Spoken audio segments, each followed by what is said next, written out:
we're going to do a quick analysis of Act 1 of Dracula. So we're going to look at a couple of scenes. So to begin with, we have this establishing shot of Count Dracula's castle. It's a low angle shot, so it makes the castle look more intimidating, more imposing, much like Count Dracula himself. There's lots of mist around to make it seem more mysterious.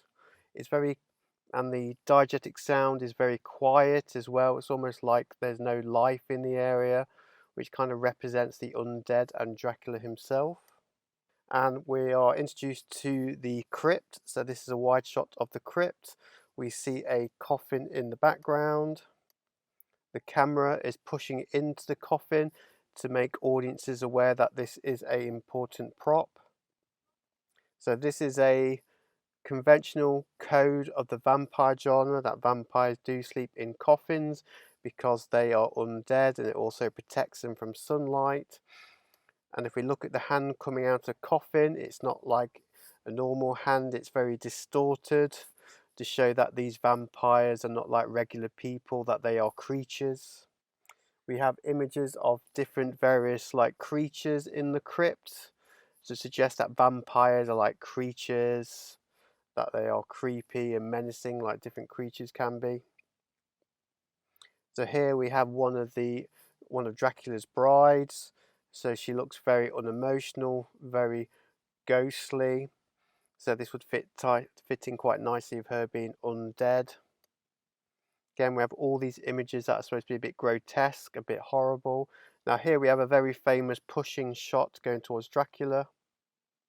This is to tell the audience that he is a very important character. Also, it means we can focus our attention on his eyes, which is quite menacing, that stare. He's wearing a cape, which is a common code and convention of Dracula. So the cape is black because he's mysterious, represents darkness and death. Also, that is kind of concealing himself, it's kind of hiding himself. So here we have the three brides of Dracula. So again, he doesn't have one bride, he has three brides, which tells us that he is not playing by traditional society's rules.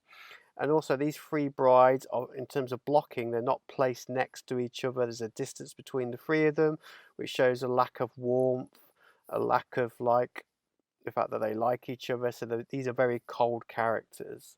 And also this crypt is low-key lighting to make it seem more dark, more mysterious, more scary. The editing, it's slow cutting, so it's building tension, suspense. Also, there's no non-diegetic sound, so it's very, very quiet, very lifeless, because these vampires are undead. They are not living, they are the undead. That's why the sound is very quiet, very still. So a common coding convention of vampire genre is vampire bats. So the idea is that vampires can turn themselves into bats of some kind.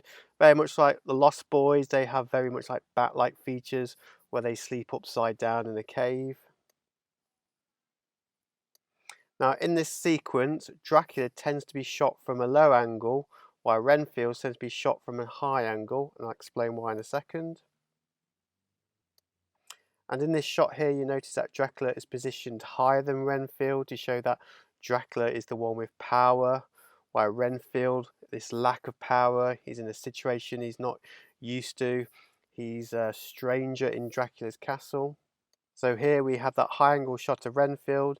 It makes him look smaller, more vulnerable, because he's in a situation where he's scared, while Dracula is shot from a slightly low angle to make him seem more superior. He's much bigger in the frame than Renfield was, just to show that he is in a position of authority here, that he is in charge. And if you notice that Renfield is wearing a much more modern day costume, because he is from London, which is more modern. So Dracula's costume here is very much what you'd associate with the very upper class, those people with titles such as Sir. In this case, he's Count Dracula.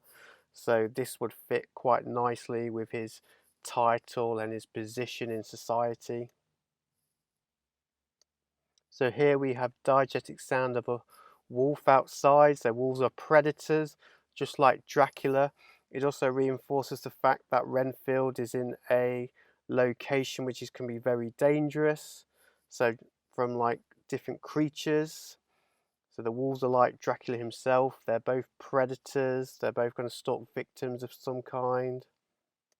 And last point I want to talk about is the set dressing. So we've got these cobwebs everywhere. We've got some spiders, just to make Dracula's castle seem more creepy, make it more unnerving for us, the audience, as well as Renfield himself.